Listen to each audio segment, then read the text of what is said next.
Cek cek cek cek cek cek cek. Oke, ya assalamualaikum warahmatullahi wabarakatuh. Akmal, Idrus. Wah, luar biasa. Hari ini saya kedatangan tamu yang luar biasa, ya. Akmal Idrus. Sebelumnya selamat datang dulu di podcast 55 Secret Room. Di tempat saya di mana kadang saya harus menggali potensi yang dimiliki oleh narasumber atau tamu saya nih, termasuk Akmal sebentar. Wah, ini kayaknya pekerjaan berat ini. Oke, mungkin kalau di di Kota Makassar mungkin sudah tidak ada lagi lah yang tidak mengenal Akmal ya. Akmal ini fokusnya juga di dunia apa, tapi bukan di dunia lain ya. Itu jangan. Belum saatnya. Oke, baik. Sebelum itu saya ingin mengucapkan terima kasih banyak dulu sudah mampir di sini dan tentunya biasanya yang saya undang di sini adalah orang-orang yang mempunyai sepak terjang atau track record yang luar biasa. Karena seperti ini selalu saya ulang-ulang di setiap episode podcast 55 bahwa konsep kita di sini adalah menginspirasi dan memberikan edukasi untuk pecinta podcast 55 dimanapun mereka berada. Oke. Makanya saya melihat ada hal yang besar ini, yang potensi besar yang bisa dibagikan Akmal ke teman-teman yang lain dan tentunya itu sebentar yang akan kita angkat Akmal dan tentunya juga kita mengharapkan Akmal bisa memberikan motivasi lah seperti itu sesuai dengan apa yang Akmal dapatkan sekarang. Oke, makasih. Sebelumnya thank you untuk podcast 55, tepuk tangan dulu dong.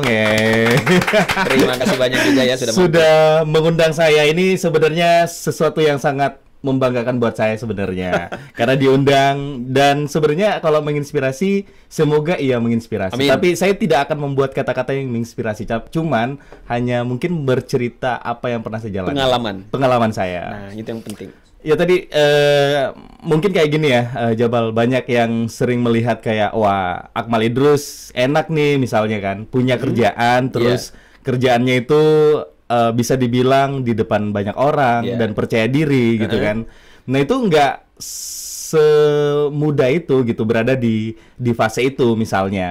Karena sebenarnya kalau bisa dibilang saya tuh dulunya itu di masa-masa SD itu dulu suka insecure. Oh gitu. Jadi kayak benar-benar tuh zaman-zaman SD itu bukan kayak sekarang yang selalu tampil di depan gitu, justru kayak sosok anak kecil yang pemalu gitu loh. Beneran, jadi kayak jadi kalau mungkin teman-teman SD saya lihat Akmal Idrus yang sekarang kaget dengan, iya bener-bener kaget karena perbedaannya saya rasa memang sangat signifikan karena bisa dibilang tuh kayak dulu tuh agak sering merasa canggung untuk tampil di depan gitu. Cuman memang waktu itu tuh waktu SD saya tuh suka nyanyi gitu. Wah bisa nih sebentar menyanyi deh. Jangan. Itu bukan aktivitas sekarang gitu. Dulu suka nyanyi dan ternyata tuh dari saya suka nyanyi, teman-teman tuh suka nyuruh saya tuh maju ke depan untuk nyanyi. Oh, itu awal ya? Itu awalnya, padahal sebenarnya itu kayak sering malu-malu gitu kan. Bener-bener kayak dibujuk gitu dan akhirnya dari situ ternyata saya mulai untuk berani untuk bicara. Tapi sebenarnya sih sangat pemalu. Dan pernah ada satu fase yang dimana tuh saya benar-benar rasa insecure itu keluar. Udah jadi MC juga yang kayak wah saya malu banget nih tampil gitu, kayak merasa nggak tampil total gitu kan. Akhirnya pernah berada pada titik kayak saya kayaknya udah mau berhenti deh jadi MC atau jadi public speaker gitu. Pernah berada di fase itu. Iya gitu. Oke, ini menarik, sebentar kita akan bahas, tapi saya ingin ke waktu Akmal masih kecil waktu itu ya. Karena kan kalau misalnya kita dari introvert ya, ingin berubah haluan menjadi orang yang bisa tampil ke depan itu kan tidak mudah. Nah, benar. Sebenarnya kalau misalnya cuma faktor terkait dengan sering nyanyi dan didorong oleh teman-teman mungkin kayaknya kurang kuat deh. Apakah ada faktor lain yang membuat Akmal itu bahwa tampil di depan itu bukan hal yang memalukan, sehingga Akmal mungkin sudah percaya diri dan artinya sampai sekarang mungkin untuk tampil di depan umum itu sudah bukan hal yang tabu lagi untuk Akmal. Oke, jadi saya masih ingat banget waktu zaman-zaman SMP saya kebetulan di pesantren. Dan pesantren ini ya luar biasa. Assalamualaikum warahmatullahi wabarakatuh. Jadi di pesantren itu ada yang namanya tuh kita belajar ceramah gitu. Dan tahu nggak, dari kelas 1 sampai kelas 3 saya nggak pernah mendapat kesempatan karena memang saya selalu punya cara untuk terhindar dari bisa tampil di depan umum.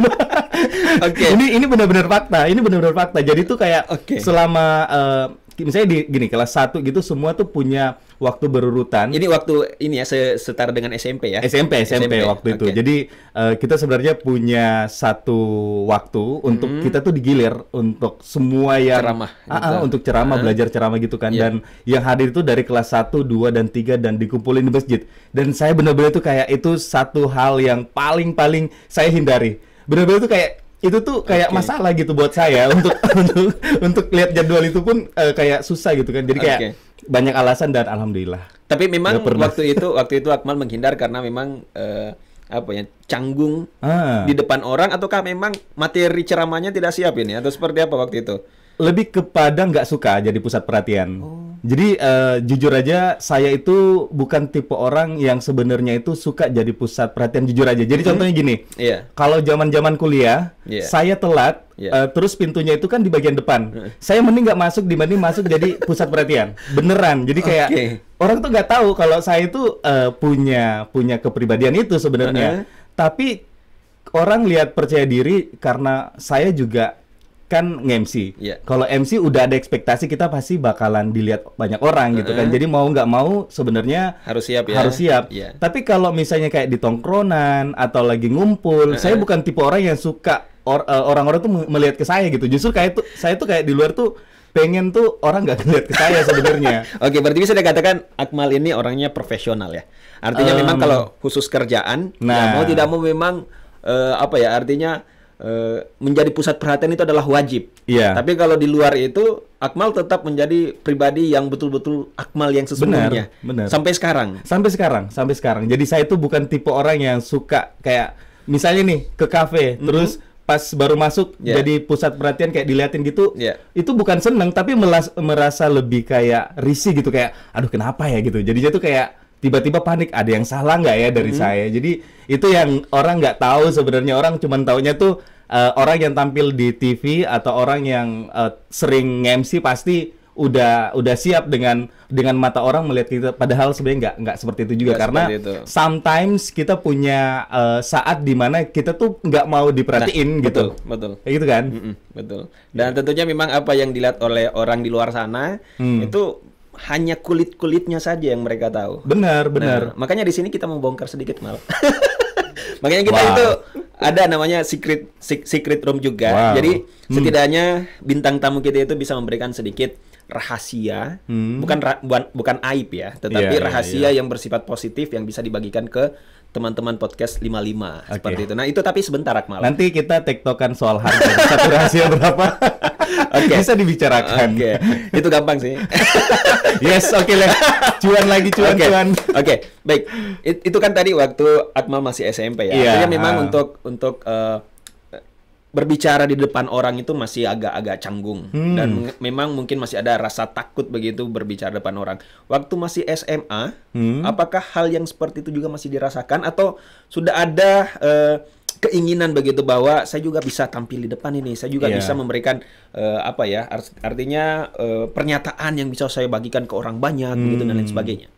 Jadi Jabal, saya bisa bilang kalau titik SMA itu adalah titik balik saya untuk menemukan saya siapa sih gitu. Oke, berarti di situ sudah mulai. Di situ sudah mulai. Kenapa? Karena gini, saya merasa banget tuh kalau zaman-zaman SMP itu saya bukan orang yang, paham gak sih, yang kayak anak SMP tuh ada yang mencolok gitu kan.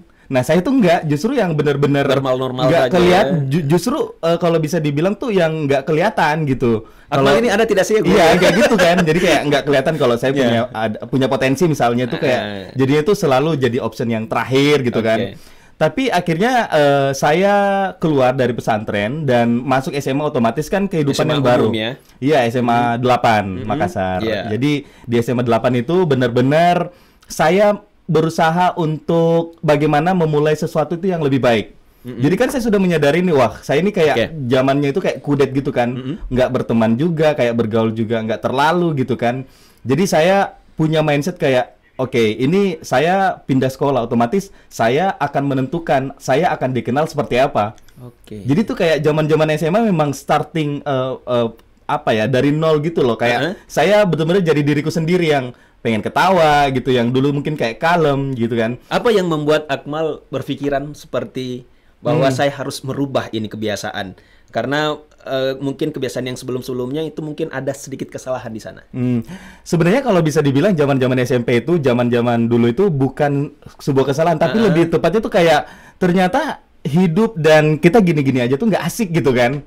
Kayaknya kayak lihat orang yang punya banyak relasi, jejaring, dan maksudnya dia itu yang bisa open minded, yang berteman dengan satu sama lain itu kayak sesuatu yang menyenangkan gitu. Kayak aku ngerasa di zaman-zaman SMP kenapa aku nggak bisa sama kayak dia gitu kan. Kenapa aku selalu jadi orang yang bisa dibilang paling bukan buruk sih, tapi paling yang nggak terlalu mencolok gitu kan. Orang-orang yang kayak tidak berdaya begitu ya.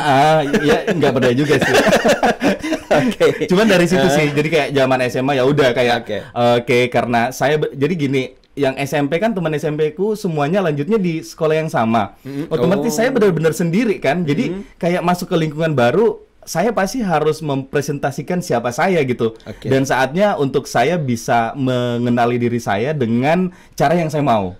Jadi di situ kayak benar-benar ya udah deh, nggak ada lagi batas, nggak ada lagi kayak aku maunya ya udah bergaul. Jadi kayak ya udah di zaman-zaman SMA itu saya banyak menyapa ini, menyapa itu, tapi memang bukan sebuah paksaan karena ternyata saya nyaman gitu. Ada kenyamanan ketika saya bertemu dengan orang-orang gitu. Berarti masa SMA di mana Akmal mendapatkan momen balik. Artinya merubah kebiasaan ya, kebiasaan yang artinya mungkin potensi Akmal ada di sana. Nah, itu coba digali supaya nanti bisa dikembangkan. Nah, kalau misalnya kan di situ sudah mulai sudah mulai muncul ya. Kapan Akmal merasa bahwa saya ini sebenarnya punya bakat di bidang tertentu? Contoh misalnya di dunia jurnalis atau di depan kamera dan lain sebagainya. Itu kapan itu didapatkan itu?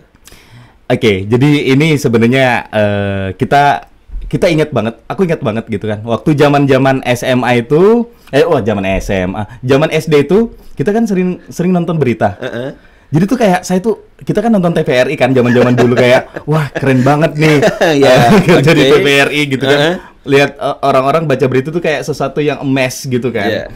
Jadi kayak wah pengen kayak dia gitu kan. Apalagi orang-orang, saya kan dulu SD-nya di Maros, di kampung kan. Orang-orang itu melihat ya memang sih seperti itu. Kalau orang-orang yang bekerja di depan TV itu adalah orang yang smart. Sudah gitu. keren ya. Dan pasti nggak mungkin lah saya berada pada tahap itu gitu kan. Jadi dari situ tuh inspirasinya kayak wah jadi mereka nih asik juga ya. Terus bisa bisa tampil di depan umum dengan percaya diri. Sebenarnya dari SD itu sudah ada ketertarikan di dunia jurnalis gitu. Sudah lama ya. Sudah lama memang dari kecil, tapi dari kecil itu cuman dalam hati aja karena memang kembali lagi kalau saya tuh bukan tipe orang yang terlalu kayak kelihatan menonjol gitu loh. Berarti kapan mulai berusaha untuk mewujudkan bakat ataupun mimpi Akmal waktu SD itu tadi? Iya. Jadi gini, saya akhirnya masuk SMA dan tahu beberapa channel, beberapa stasiun TV. Tapi waktu itu saya sangat yakin nggak mungkin lah, saya nggak layak untuk bisa masuk di TV kan, karena saya masih merasa banyak banget yang kurang gitu. Jadi saya mau, tapi saya tidak punya niat. Yang saya percaya itu saya jadi jurnalis saja, jadi reporter koran gitu kan.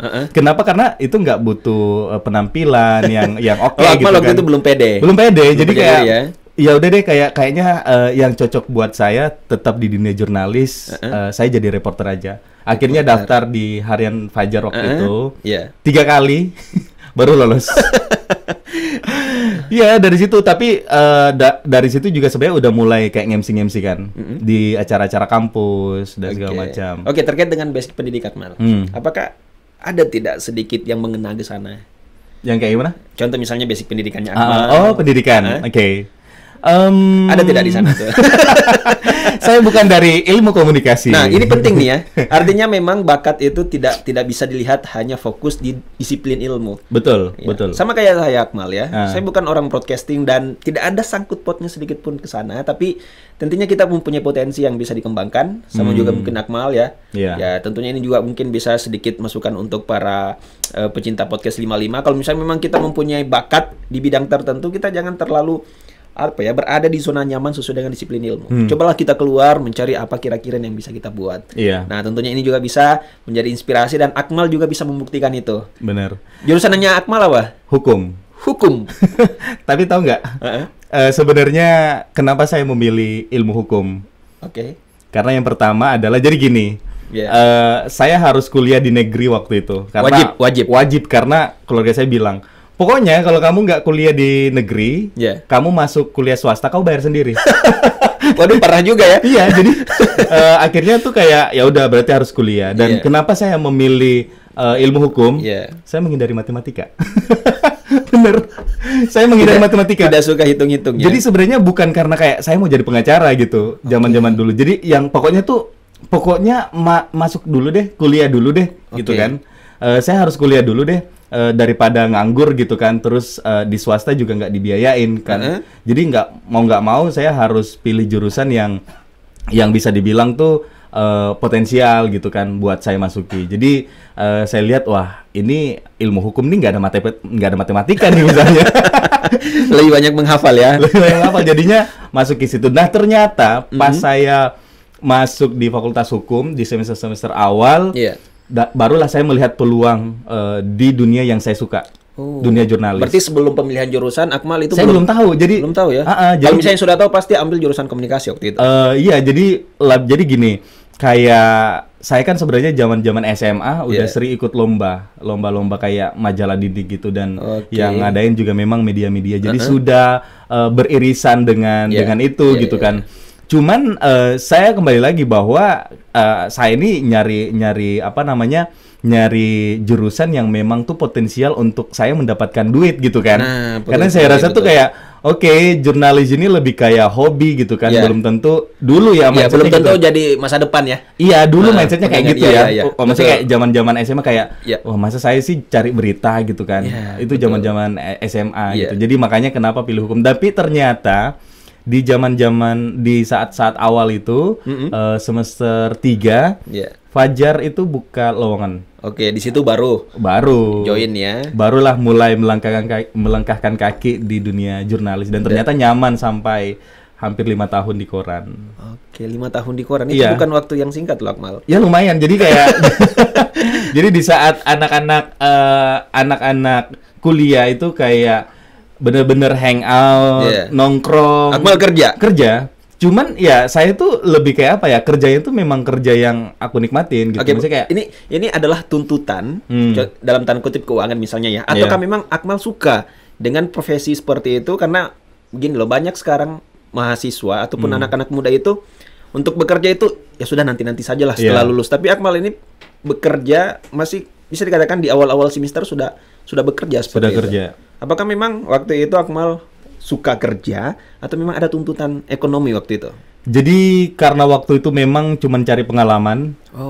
Saya tidak melihat gaji waktu itu, tapi lebih kayak suka gitu dengan dunianya. Tapi ternyata tuh gaji yang sesuatu yang kita suka itu menghasilkan duit gitu. Jadi kenapa tidak gitu kan?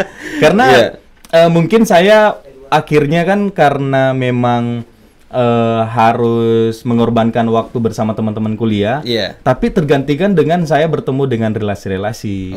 Saya bisa belajar dari narasumber-narasumber. Liputan itu juga bagian dari cara saya untuk nongkrong gitu kan. Jadi kayak kemana gitu kan. Jadi sebenarnya kayak tidak ada yang dikorbankan di sini. Artinya kembali lagi santai saja ya. Iya, lebih kepada kayak gitu. Kepada kayak kita hanya memilih dan saya memilih menjadi jurnalis, otomatis kesibukannya berbeda, tapi bukan berarti saya nggak bahagia gitu. Pernah tidak merasa bahwa Akmal ini salah jurusan dan ingin pindah ke jurusan yang sesuai dengan Akmal suka? Banget. Berarti saya ini baru ya salah jurusan Akmal Idrus. Tapi memang sih jadinya tuh ini saya baru ngomong juga ya secara terbuka gitu kayak. Wah, berarti ini salah satu rahasia yang secret banget nih. Jadi memang tuh jadinya tuh ilmu hukum itu hanya jadi gaya hidup, paham gak sih? Kayak wah anak hukum ini keren-keren nih, terus kuliahnya di Universitas Hasanuddin gitu kan. Padahal nyatanya saya nggak menikmati proses belajarnya. Saya hanya intinya selesai sudah. Benar, jadi kayak memang tuh saya nggak pernah nikmatin. Dan justru sekarang tuh baru kepikiran setelah tamat kuliah, kenapa nggak ambil komunikasi gitu? Nah, itu baru keluar, kenapa nggak ambil komunikasi? Bahkan kayak sekarang pun berpikiran untuk kenapa nggak, maksudnya kayak sekarang bahkan berpikiran mau ambil S2 itu komunikasi. Karena ternyata kecenderungan saya tuh di situ gitu. Kecenderungan saya sama sekali nggak pernah beririsan dengan hukum. Maksudnya dalam artian bukan aktivis hukum juga jadinya kan setelah lulus dan ya walaupun itu tetap terpakai ketika kita talk show atau setidaknya ilmunya ada ya. Ilmunya ada. Tapi suatu saat nanti Akmal, apakah akan mencari kerjaan sesuai dengan disiplin ilmu dan artinya dunia jurnalis ini akan saya tinggalkan suatu saat nanti? Kayaknya tidak. Saya nyaman di dunia jurnalis. Tapi ya jadi gini sebenarnya, saya belajar bahwa setiap orang itu punya visi dalam hidupnya kan. Dan visi itu bisa saja berubah. Jadi kayak dulu nih, saya visinya memang benar-benar karena mungkin penasaran dengan dunia jurnalis. Akhirnya tuh kayak berusaha untuk melakukan berbagai cara yang baik ya pastinya. Untuk mewujudkan apa yang ingin dicapai. Tapi seiring waktu kita belajar, saya belajar di dunia jurnalis, perspektif kita juga berubah dan bisa saja itu juga membawa perubahan dari segi target dalam pekerjaan. Dan saya mengalami itu. Intinya dijalani saja ya? Intinya dijalani. Saya sekarang menganggap bahwa di dunia jurnalis ini adalah sebuah hobi, ya. Dan banyak sih memang yang bilang kalau kamu kaya jangan jadi jurnalis. Kalau kamu mau kaya, punya banyak duit, kamu bukan tempatnya menjadi seorang jurnalis. Bukan berarti saya menjudge bahwa jurnalis itu punya pendapatan sedikit, enggak gitu kan. Tapi lebih kepada ada banyak pekerjaan yang mungkin bisa memberikan kamu pemasukan yang lebih dari itu. Kayak gitu sih. Jadi ya saya juga bermain seperti itu bahwa untuk jadi seorang jurnalis ini adalah sebuah hobi yang dimana hobi itu bukan hanya saya suka gitu dari setiap prosesnya, tapi bisa memberikan makna gitu. Kita kayak seneng aja gitu, kayak bisa bermanfaat bagi orang ketika kita ngasih informasi, ketika kita bisa memberikan sesuatu yang dari orang-orang nggak tahu menjadi tahu gitu kan, atau dari tidak paham menjadi paham. Itu kayak sesuatu kebanggaan tersendiri sebenarnya menjadi seorang jurnalis. Baik. Awalnya kan Akmal terjun di dunia jurnalis itu kan di belakang layar lah, bisa dikatakan. Iya, benar. Karena di koran ya. Koran. Dan memang awal-awal juga Akmal itu tidak percaya diri. Ya, seperti yang tadi dikatakan bahwa saya tidak percaya diri di depan layar dan mungkin lebih bagusnya di belakang layar saja. Benar. Padahal sekarang kita tahu Akmal ini bisa dikatakan hampir setiap hari muncul di TV lah ya. Hampir setiap hari, dan mungkin kalau misalnya ada acara-acara di luar sana, biasanya kalau kita lihat, wah Akmal lagi nih MC-nya, waduh luar biasa sekali. Nah, kapan Akmal mulai percaya diri untuk tampil depan? Dan tentunya apa yang membuat Akmal itu bisa betul-betul yakin bahwa saya ini bisa loh di depan, tidak hanya di belakang saja setiap saat seperti itu. Sebelumnya saya mau ngucapin terima kasih untuk Kak Yuma. Kak Yuma. Jadi Kak Yuma lah yang menemukan potensi saya.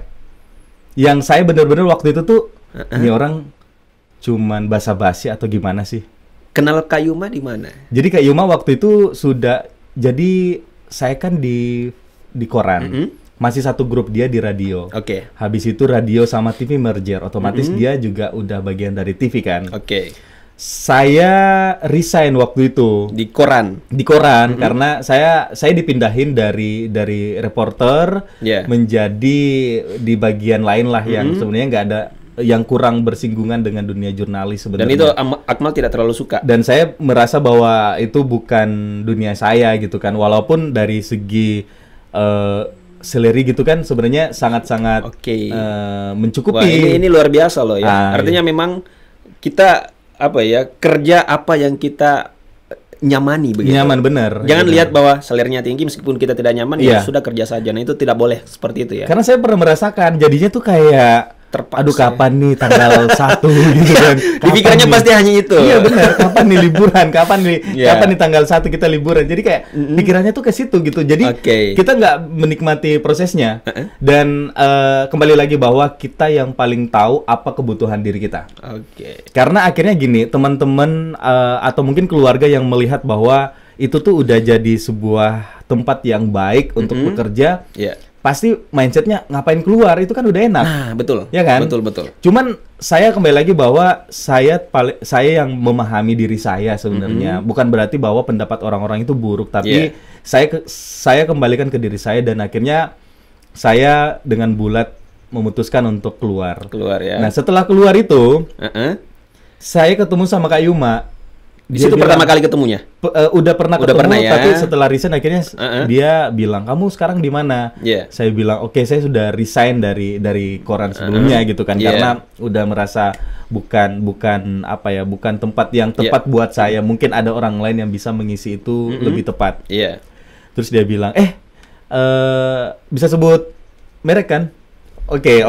Jadi kayak TV sebelumnya itu, dia bilang, kami lagi butuh nih, kami lagi butuh presenter gitu kan. Tahu nggak, di dalam pikiran saya pengen, tapi dalam hati bilang juga nggak mungkin kamu layak gitu. Itu. Jadi saya dalam hati, ini serius nggak sih dia ngajak saya untuk gabung di TV itu gitu kan. Akhirnya dia bilang, coba deh kamu masukkan CV dan lain-lain. Akhirnya kayak benar-benar benar-benar diwawancara segala macam, terus dipasang depan kamera gitu. Dan ya alhamdulillah tuh kayak lolos langsung. Dan disitulah kayak itu awal ya. Awal saya benar-benar, jadi tuh saya sebenarnya tuh lebih suka tampil di depan sebagai presenter sebenarnya. Tapi kenapa saya memilih koran? Tapi saya juga tetap menikmati proses di situ karena saya insecure. Betul. Saya insecure gitu dengan diri saya. Nggak percaya gitu. Nggak percaya diri. Ternyata jembatannya itu dari orang lain. Dan beberapa tahun kemudian berlalu gitu kan di TV itu. Nggak lama juga harus memutuskan untuk memilih jalan yang lain juga. Akhirnya sekarang lah di TV yang sekarang kayak gitu. Cuman itu sih kayak nggak nyangka, wah saya dulu cuma nonton gitu kan TV TVRI zaman dulu. Siapa sih yang nggak nonton TVRI kan? Betul. Ternyata tuh sekarang ada di situ. Berarti kalau misalnya waktu itu Kak Yuma tidak mengajak, mungkin Akmal tidak sampai di sini ya. Sekarang artinya bukan Akmal yang kita kenal sebagai seorang presenter dan juga MC. Bisa jadi. Rencananya waktu resign dari koran itu, rencananya ke depan Akmal mau ngapain? Contoh misalnya Kak Yuma tidak ada nih. Apa yang Akmal mau lakukan? Jadi ya itu, sebenarnya saya udah nyoba-nyoba untuk di radio waktu itu, terus di beberapa media-media juga. Sebenarnya lebih fokus ke media juga. Tapi ternyata akhirnya kembali lagi ke grup yang sama gitu kan. Grup yang sama ya. Iya, grup yang sama. Cuman ya mungkin ya udah jalannya mungkin di situ, jadi sampai sekarang. Ya dinikmati gitu. Dan sekarang sudah tidak ada lagi yang tidak kenal Akmal. Ya. Amin ya Allah. Amin ya. Karena memang kalau misalnya di Kota Makassar saja, siapa sih yang tidak kenal Akmal? Memang kalau misalnya kita lihat sekarang juga Akmal sudah berada di salah satu TV pemerintah ya, yang artinya memang bisa dikatakan seluruh pelosok Indonesia tahulah seperti itu ya. Dan Akmal juga kalau misalnya ada acara-acara resmi yang sakral seperti itu, biasanya Akmal yang menjadi master of ceremony-nya ya. Alhamdulillah, disyukurilah. Oke, baik. Selain di bidang jurnalis, ini Akmal, saya tahu Akmal ini orangnya aktif ya, artinya mungkin tidak puas dengan hanya satu bidang saja, dan saya yakin Akmal ini selalu ingin mencoba hal baru. Nah, selain jurnalis, Akmal ini aktif di bidang apa saja sih? Oke, jadi ini sebenarnya masih nyambung sama yang tadi ya. Akhirnya setelah di TV sekarang, secara tidak sengaja itu merasa kalau kayak ternyata aku maksudnya kayak saya selama ini tuh cuman mengejar sesuatu tuh untuk kepentingan diri saya sendiri. Saya mengejar karir dari koran, pindah lagi gitu kan sampai ke TV yang awal gitu. Ternyata saya merasa kalau saya sudah sampai ke titik yang sekarang, dan saya hanya sibuk mengejar segala hal yang berdampak di diri saya sendiri gitu. Ambisi saya itu hanya untuk memenuhi hasrat saya secara pribadi gitu kan, untuk mendapatkan goal. Sebenarnya bagus gitu kan, tapi akhirnya saya mengembalikan itu semua kayak apa yang bisa saya lakukan gitu untuk bisa berdampak ke orang lain. Saya sudah mulai berpikir itu. Jadi kayak kalau sebelumnya hanya berpikir gimana saya bisa fokus dapat sesuatu yang memang menjadi tujuan saya. Saya akhirnya tuh mungkin agak sedikit ya belum terlalu berempati dengan sekitar saya gitu, karena saya terlalu fokus melihat ke depan, akhirnya nggak lihat kiri dan kanan gitu kan. Jadi akhirnya saya coba untuk ikut volunteer waktu itu. Dari volunteer itu kita kayak ngajar. Ngajar dan segala macam. Dari situlah saya menemukan sebuah pengalaman baru. Berawal dari situ. Dari situ akhirnya itu kan yang inisiasi salah satu bank lah yang ada di Indonesia untuk volunteer itu. Nggak lama bank itu, dari pihak bank itu ngubungin untuk ini tuh pengen dijadiin komunitas, nggak cuman gerakan volunteering doang gitu kan. Akhirnya saya dipercaya untuk membangun komunitas itu di Kota Makassar. Oh, berarti Akmal yang pertama. Iya, jadi menjadi leadernya ya. Jadi leader juga, sekaligus membuat komunitasnya juga, karena benar-benar di Makassar. Itu tidak gampang loh itu membuat komunitas seperti itu. Iya sih, banyak sekali hambatan gitu kan. Karena memang kayak di awal itu kayak komunitas ini komunitas apa sih gitu kan. Pasti pernah merasakan ini hanya membuang waktu saya. Gitu, kayak ini orang-orang juga jatuhnya wah komunitas baru pasti ini tidak beberapa bulan udahlah gitu kan. Betul. Tapi ya dengan jumlah yang nggak terlalu banyak, akhirnya kita tetap optimis. Jadi bukan saya sendiri, sebenarnya ada 7 yang lainnya juga. Kami berdelapan membangunlah komunitas itu, dan sekarang alhamdulillah masih tetap survive. Jadi komunitasnya itu memang fokus di lingkungan, pendidikan, pembangunan ekonomi sosial dengan filantropi. Dan itulah yang mengantarkan saya pada titik yang sekarang. Wow, luar bridging-nya tuh dari situ ternyata. Berawal dari sana ya. Dari situ, dan komunitasnya ini bukan hanya di Makassar ya, tetapi ada beberapa daerah juga. Ada sekarang itu sudah di 29 kota di Indonesia. 29 kota. Iya, dan bisa dibilang beberapa kali Makassar jadi komunitas yang menginspirasi lah. Untuk kota yang lain? Untuk kota yang lain. Jadi kayak luar biasa.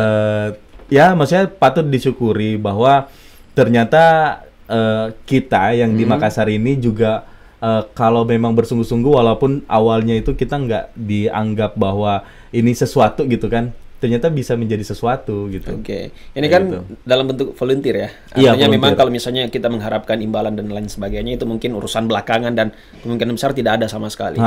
Tapi apa yang Akmal harapkan dari ikut di komunitas ini, dan kira-kira apakah memang Akmal sangat membutuhkan ini untuk melihat ternyata di luar sana itu banyak loh yang seperti ini dan lain sebagainya. Jadi kenapa saya merasa bahwa berada di komunitas itu tidak akan menghabiskan waktu, karena dari situ saya menjadi lebih hidup. Lebih hidup karena saya merasa bisa memberikan tenaga saya, mungkin bukan dari segi material ya, tapi dari segi semangat, yang dimana tuh ketika kita buat program, buat kegiatan, orang-orang tuh tersenyum, kita tuh happy gitu. Ada kepuasan tersendiri. Ada kepuasan tersendiri. Kita buat kegiatan, misalnya segmennya anak muda nih, orang terus deket sama kita, Kak, acaranya bagus banget, ini bisa memberikan saya banyak banget insight gitu kan. Itu kayak kita tuh seneng gitu, jadinya tuh kayak pengen buat lagi gitu. Sama halnya kayak gini, Akmal. Kalau misalnya kita artinya tidak bahagia, banyak orang yang bilang, coba kamu bersedekah. Nah, biasanya kalau kita sudah bersedekah melihat orang bahagia itu, kadang kita ikut bahagia dan stresnya itu bakal hilang. Nah, mungkin sama yang dirasakan Akmal pada saat itu ya. Dan tentunya memang kalau misalnya kita melihat bahwa di balik memang uang penting, tetapi ada banyak hal yang tidak bisa dibeli oleh uang, salah satunya itu tadi. Benar. Itu yang dicari oleh Akmal. Iya, itu jadi kayak visi saya sebenarnya, saya bukan dari keluarga yang benar-benar kaya raya gitu kan sebenarnya. Jadi keluarga yang biasa-biasa saja. Dan saya pernah berada pada posisi itu dari segi ekonomi terbatas itu memang membuat kita tuh merasa lemah gitu kan. Jadi saya tuh pernah merasa itu, dan saya nggak mau saya tahu berada di posisi itu. Sehingga saya sangat ingin orang-orang itu nggak merasakan itu juga, walaupun itu susah gitu kan, karena pasti akan ada banyak aspek. Tapi paling tidak dekat dengan orang-orang yang punya pengalaman yang sama itu membuat saya lebih merasa bahagia karena ternyata kita bisa nih saling mendukung satu sama lain. Lebih seperti itu sih. Wah luar biasa ya. Nah setelah masa bakti Akmal bisa dikatakan seperti itu ya di komunitas ini, Akmal akhirnya terjun di sebuah kegiatan sosial, bisa dikatakan seperti itu. Dan sebenarnya saya tahu sih, cuman saya ingin menggali sedikit terkait dengan menggali lagi ya, menggali lagi begitu karena udah banyak sebenarnya. Karena memang masih banyak orang yang pengen tahu terkait dengan kegiatan Akmal yang sekarang ini seperti apa, karena selain memang di dunia jurnalis masih jalan juga ya, tetapi ada juga kegiatan Akmal yang juga jalan berbarengan dengan itu. Nah, saya ingin mengetahui terkait dengan pekerjaan ataupun kegiatan Akmal yang lainnya itu seperti apa. Jadi sekarang saya fokusnya itu di Rapo. Wow, keren. Jadi ini adalah sebuah usaha sosial, usaha sosial yang memberdayakan masyarakat prasejahtera dengan kita mendaur ulang sampah kantong plastik sekali pakai. Jadi kenapa saya memilih jalan ini itu juga karena berhubungan. Jadi kayak alhamdulillah tuh kayak Tuhan tuh selalu ngasih saya petunjuk bahwa kamu harus ke sini, setelah itu akan ada ini. Sudah diatur ya. Sudah merasa tuh kayak Tuhan terlalu baik gitu sama saya gitu. Dari komunitas itu kan fokusnya di lingkungan sama pembangunan ekonomi sosial. Dari situ saya sadar, Jabal ya, kalau gini, kita tuh kadang buat kegiatan sosial, kita turun terus ambil dokumentasi gitu kan. Kita kasih sembako 1 liter gitu kan, 1 kilo gitu. Itu seberapa berdampak sih? Iya, paling cuman 2 hari 3 hari udah habis ya. Iya kan? Belum tentu juga mereka butuh itu gitu. Betul. Belum tentu mereka butuh gula. Belum tentu mereka butuh minyak. Jangan sampai dia punya minyak, dia nggak punya ikan yang untuk digoreng misalnya, ya kan? Untuk apa kan? Minyaknya tidak akan berfungsi. Atau mungkin mereka belum tentu minum teh dengan gula itu, karena daripada mereka minum teh, mending mereka beli ikan gitu. Jadi kembali lagi, apakah itu udah tepat? Belum tentu gitu. Jadi saya selalu melihat kayak kita pulang, masalahnya itu tetap ada. Jadi kayak gimana kita tuh buat sesuatu. Saya akhirnya dikejar mimpi itu di komunitas itu.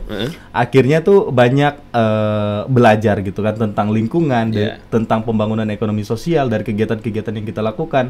Akhirnya saya berpikir apa ya yang bisa kita lakukan, di mana secara sosial saya juga berdampak bagi mereka, tapi juga ini kita tidak boleh terlalu apa ya istilahnya, harus realistis juga bahwa untuk itu bisa berjalan, itu butuh pemasukan juga, butuh income. Iya, betul. Iya kan? Gimana kita mau buat kegiatan sosial kalau nggak ada duitnya? Gimana mau berjalan? Akhirnya kepikiran lah untuk bisnis sosial.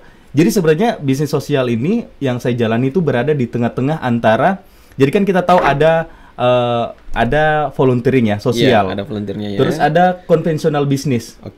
Nah, kita di mana? Kita di tengah-tengah. Untuk menyatukan keduanya ini. Jadi bukan menyatukan, tapi kita itu posisinya di tengah. Jadi kita ini kalau dibilang volunteer bukan.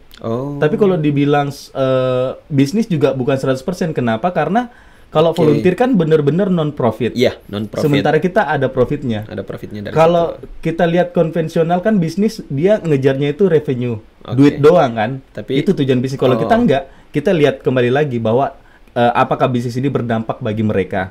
Apakah bisnis ini bukan berarti mengeksploitasi mereka? Jangan sampai kita yang kaya dia miskin. Betul. Kita pekerjakan tapi ya yang kaya tetap kita. Jadi bisnis sosial itu seperti itu. Jadi ada dampak, ada masalah yang ingin kita pecahkan. Makanya kayak ya udah, mesti kayak sepertinya bisnis ini cocok. Kenapa? Karena bisnis itu ketika sustainable, ketika berkelanjutan, itu akan dapat penghasilan per bulan, dan itu akan lebih mudah membuat masyarakat itu keluar dari masalahnya dibandingkan kita datang bawa sembako sekali. Bukan berarti bahwa sembako itu tidak baik ya.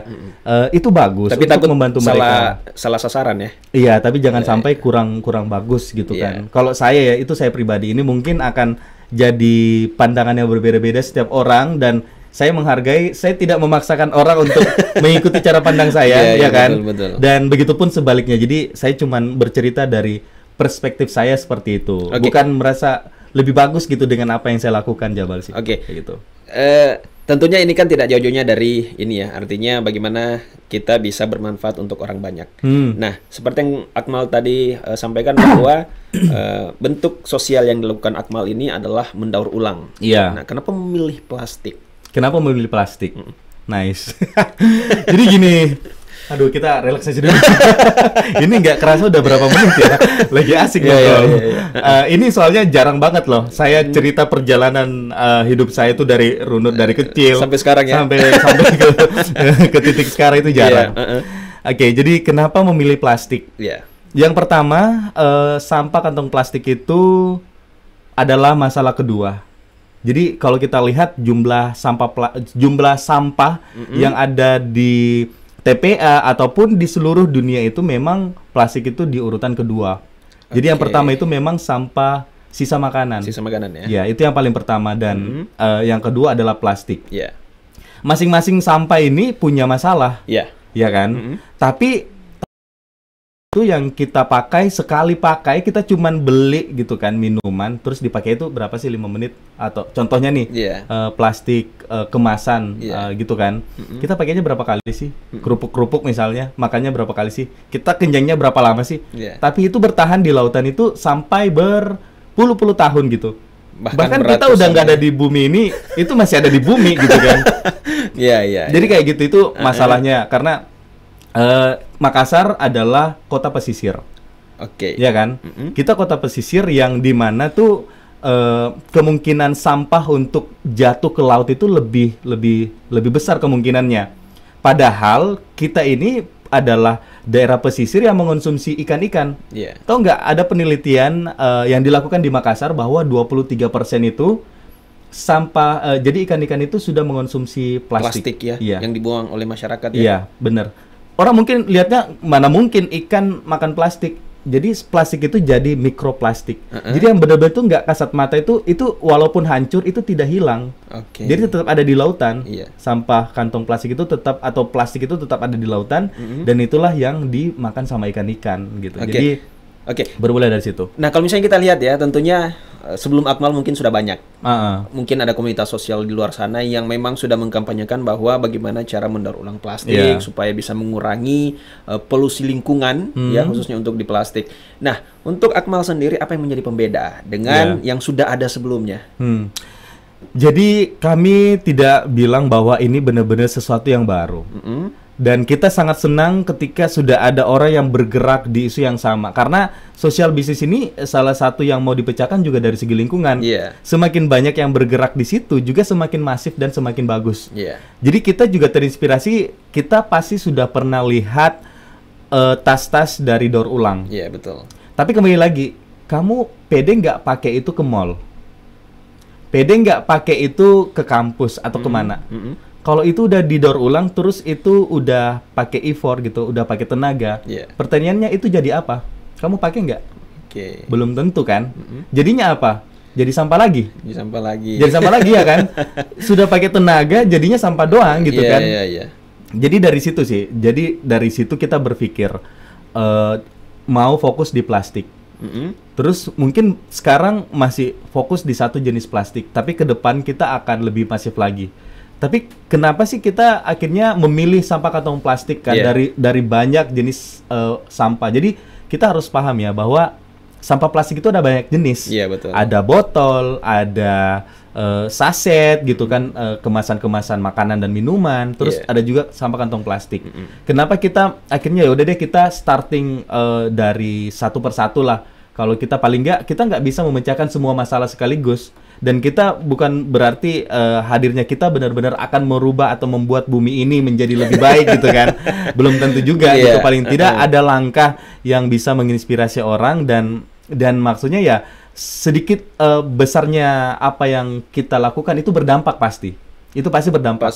Iya, ya itu. Jadi ya udah kayak kita fokus di sampah kantong plastik karena kita lihat juga di Kota Makassar belum ada regulasi dari pemerintah yang mengatur penggunaan kantong plastik. Rencana mau kerja sama?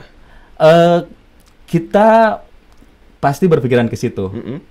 Karena gini, kebijakan, karena di beberapa daerah di Indonesia itu sudah ada yang mengatur penggunaan sampah kantong plastik kan. Iya. Jadi ada contohnya di Bali nih, atau mungkin di Jakarta di beberapa supermarket itu sudah tidak mengeluarkan kantong plastik, ya kan? Jadi kita harus bawa sebanyak apapun belanjaanmu, pasti kamu nggak dikasih kantong plastik.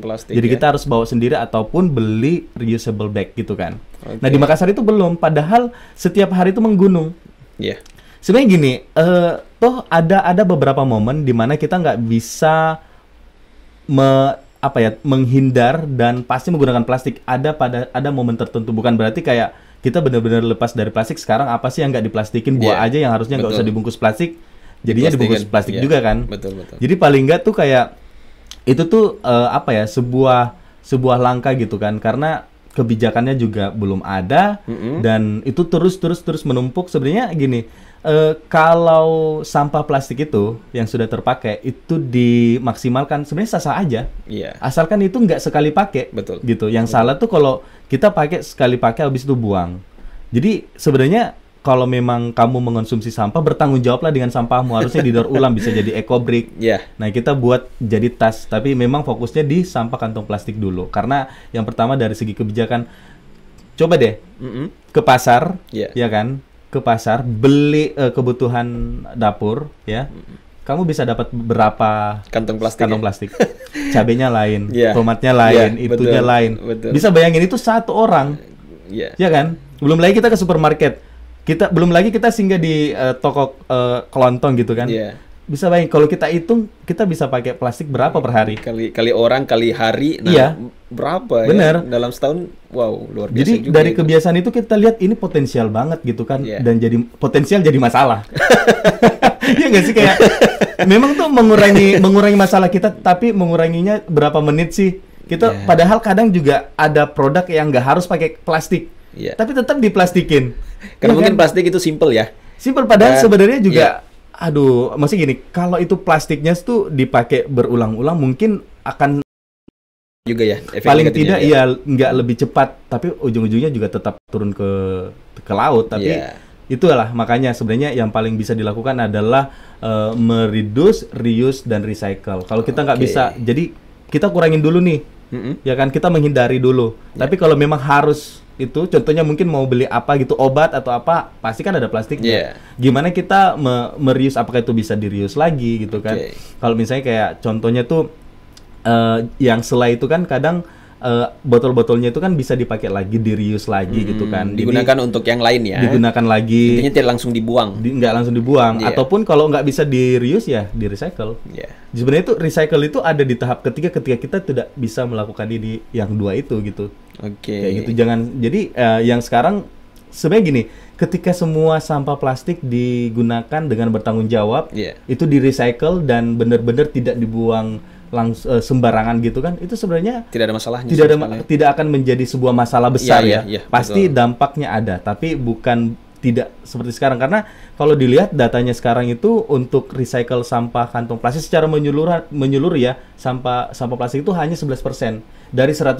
Bayangkan ada 90% yang adanya di laut, yang tidak bisa diapa-apakan ya, artinya menjadi betul-betul menjadi polusi lingkungan. Betul. Jadi dari situlah awalnya dari masalah itu, dan akhirnya kayak kita lihat juga kan masalah kesenjangan di Kota Makassar. Jadi kita pengen ya udah untuk plastiknya ini daur ulangnya gimana, bukan kita yang buat, tapi kita berkolaborasi dengan intinya masyarakat. Idenya dari Akmal dan teman-teman. Dari teman-teman. Akhirnya ya sekarang dari itu semua adalah Rapo.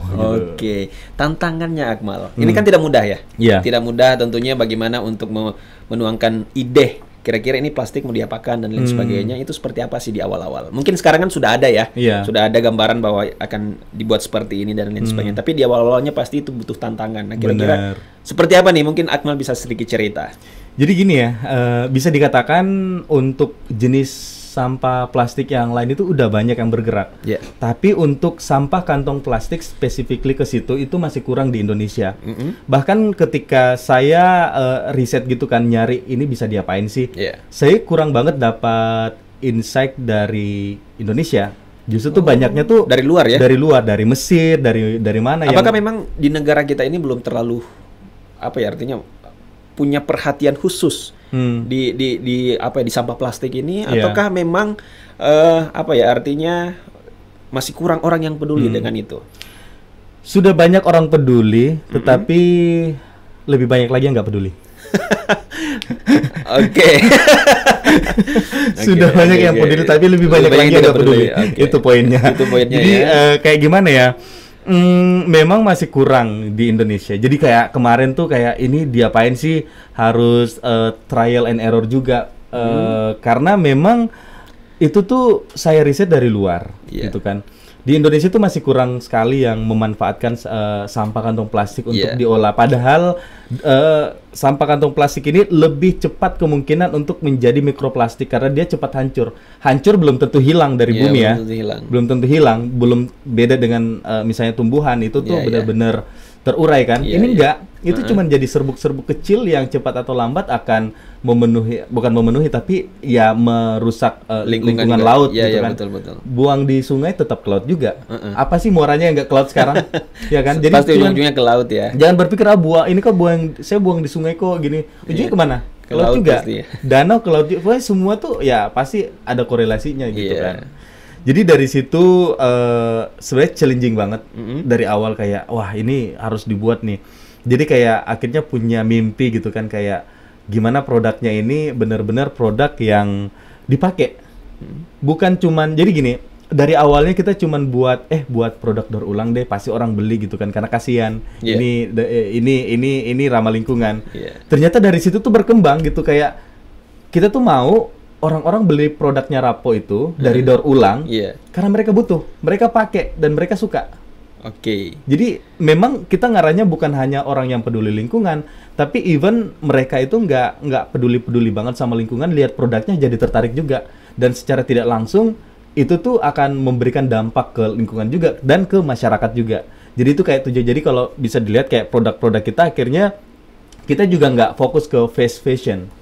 Fast fashion dalam artian gini, fast fashion itu kita mengikuti tren juga enggak. Kenapa? Karena ketika tren itu berubah, produk itu tidak tren lagi, itu nggak dipakai. Jadinya apa? Sampah lagi kan? Iya, betul. Itu juga dipikirin. Terus banyak sih aspek yang kita pikirkan juga. Utamanya juga dari material. Materialnya Rapo juga itu, maksudnya ini kan daur ulang kan. Kita nggak mau produknya itu perintilannya cepat rusak. Akhirnya rusak, dibuang lagi, sampah lagi, jadi sampah lagi gitu. Sebenarnya gini, kita nggak menghilangkan sih sampah itu, kita tidak menghilangkan. Jadi kita hanya menambah umurnya agar dia itu nggak cepat ke laut gitu. Itu yang kita lakukan Rapo. Bukan berarti kayak ini benar-benar sampahnya hilang selamanya, enggak ya. Ujungnya pasti akan rusak juga ya, pasti. Akan rusak, pasti ada masanya. Ada masanya. Tapi paling tidak kita memperpanjang itu dengan kita kasih garansi juga ketika rusak.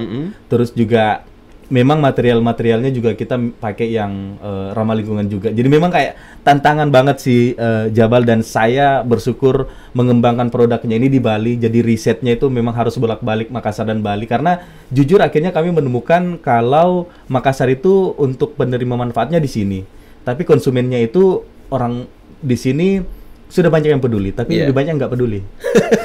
Jadi lebih banyak yang nggak peduli. Itu lebih halus ya, karena saya nggak mau nggak peduli gitu.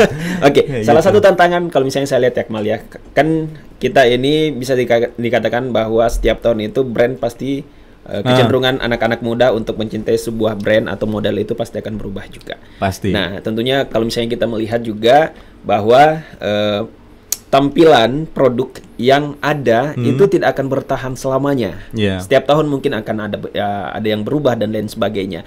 Nah, bagaimana Akmal bisa setidaknya menyaingi lah seperti itu ya. Contoh misalnya produk-produk yang bisa Akmal buat begitu supaya nanti apa yang dihasilkan oleh teman-teman sendiri dari Akmal itu bisalah menyaingi dengan produk yang sudah ada ya. Dalam artian bukan daur ulang seperti itu.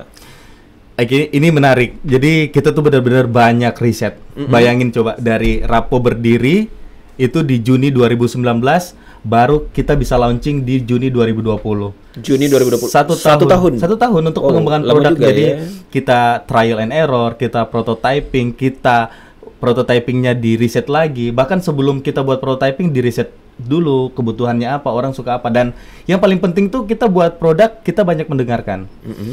Semakin banyak komentar negatif tentang produk kita semakin senang karena kita tahu oh ternyata kekurangan kita di situ, dan kita nggak boleh denial kayak wah produk kita udah bagus kok, pasti ini mereka aja nih yang nggak suka. Enggak, jadi kita tuh benar-benar membuat produk ini tuh harus bagus. Kenapa?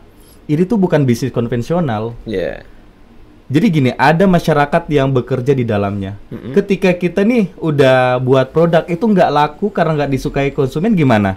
Gimana kita bisa memberikan pekerjaan untuk masyarakat? Jadi tuh kayak memang tuh banyak aspek. Artinya memanfaatkan juga ibu-ibu rumah tangga ya. Kita ya berkolaborasi dengan masyarakat di Kota Makassar. Jadi memang kita harus buat produk yang dipakai dan dibeli. Biar itu bisa jadi duitnya kita pakai untuk ada untuk biaya impact, ada untuk pengembangan bisnis juga, dan pasti itu berdampak ke mereka gitu. Untuk kedepannya, apa nih yang akan dilakukan Akmal untuk lebih mengembangkan lagi? Launching dulu tanggal 20 Juni 2021. Wow, luar biasa ya. 20 Juni ya? Juni 2021. Tentunya setelah itu pasti ada. Iya. Ada hal-hal yang ingin dilakukan lagi untuk lebih mengembangkan, atau mungkin akan bukan hanya plastik, tetapi ada polusi lingkungan lain yang ingin dimanfaatkan. Nah, kira-kira itu apa saja Akmal yang ingin dilakukan? Banyak. Rapo itu banyak, tapi kita tuh realistis. Kita nggak bilang Rapo ini akan membuat, setelah Rapo berdiri akan membuat bumi menjadi lebih sehat. Yaitu semua based on apa yang orang-orang lakukan gitu kan. Kita ini hanya bertanggung jawab dengan apa yang bisa kami lakukan gitu. Dan Rapo ini juga tidak merasa bahwa produk yang kita buat benar-benar ramah lingkungan, benar-benar produk yang terbaik, pasti akan ada yang lebih baik juga. Tapi paling tidak kita starting, dan kita startingnya satu dulu deh fokusnya. Walaupun banyak masalah, tapi kita nggak mungkin bisa fokus ke semua masalah. Betul. Ya kan? Jadi paling nggak kita fokus dulu sekarang, terus pengembangannya ke depan bisa saja kita juga ke jenis sampah plastik yang lain lagi gitu kan. Dan ya mimpinya sih kita ini bukan bisnis yang konvensional, kembali lagi bahwa segala hal yang terjadi di dalam bisnis Rapo itu kita lihat lagi, bukan semerta-merta misalnya gini, aku pesan 1.000, gimana kamu bisa nggak? Belum tentu. Aku kembali lagi, ada yang pesan 1.000 untuk masyarakatnya, kembalikan aku tanyakan apakah mereka bisa. Jangan sampai kita membuat dia justru tidak sejahtera gitu dengan pekerjaan yang kita kasih gitu kan. Kayak gitu. Jadi memang banyak perspektif, dan kedepannya sih kita berharap kita udah punya kantor, amin. Terus ada investor juga, amin. Juga sudah memberdayakan lebih banyak orang lagi. Terus produk-produknya kalau bisa diterima sama masyarakat, dan kita bisa terus berinovasi dengan segala hal menyesuaikan kondisi tanpa menghilangkan value atau nilai-nilai yang kita anut di Rapo sendiri. Wah, ini luar biasa ya. Tentunya ini adalah salah satu anak muda yang potensinya sangat besar. Amin ya, semoga. Artinya memang apa yang dimiliki itu bisa dibagikan ke orang banyak. Nah, tentunya ini juga bisa menjadi salah satu hal yang bisa dijadikan inspirasi untuk pemuda di luar sana yang mungkin banyak loh yang belum menemukan ini jati diri saya ini ke depan seperti apa sih ya. Nah, kalau misalnya ingin mengetahui, coba semua hal yang belum kamu pernah coba. Betul. Nah, di situ biasanya kita mendapatkan ternyata passion saya ada di sini. Benar-benar. Nah, itu juga salah satu hal yang harus dilakukan. Nah, ini berhubung karena sebenarnya masih banyak ya. Masih banyak yang mau saya tanyakan, tetapi berhubung kita dibatasi waktu Akmal, dan sebelum kita akhiri ngobrol-ngobrol santai kita ini, saya ingin Akmal memberikan satu kalimat inspirasi yang bisa dibagikan ke pecinta podcast 55. Silahkan Akmal. Ini yang sering saya bilang ya, satu hal. Jangan sampai sampah kita jadi masalah mereka. Gitu. Jangan sampai sampah kita jadi masalah mereka. Berarti setidaknya artinya itu adalah kita manfaatkan sampah kita, bertanggung jawab dengan sampah kita, supaya itu nanti tidak membuat orang lain susah. Yes, benar. Wah, luar biasa. Keren. Thank you. Oke, Akmal, ini berhubung karena kita juga mau launching. kita ingin Akmal sedikit memberikan sepatah kata lah untuk 55 TV. Iya. Dan tentunya juga ada sedikit harapan-harapan yang bisa disampaikan. Yang pertama saya mengapresiasi, beri tepuk tangan dulu untuk 55 TV dengan inovasi yang luar biasa, mampu mengakomodir anak-anak muda, dan juga semoga ini bisa menjadi media tempat untuk menginspirasi yang lain. Jadi kami sangat percaya bahwa media itu sangat besar perannya untuk mengedukasi, menginspirasi, dan memberikan hal-hal positif bagi masyarakat. Semoga kedepannya setelah launching, 55 TV bisa menjadi lebih baik lagi, lebih sukses lagi, dan yang paling penting, kita harus cerdas untuk memilih media, dan 55 TV adalah yang terbaik. Amin, amin, ya Rabbal Alamin. Oke, baik, terima kasih banyak Akmal atas closing statement dan ucapan yang sangat luar biasa, dan tentunya sukses juga buat Rapo, ya. Semoga selalu bisa memberikan manfaat yang luar biasa untuk masyarakat di sekitar. Oke, baik, terima kasih banyak dan mungkin cukup sekian podcast kali ini. Terima kasih dan sampai ketemu.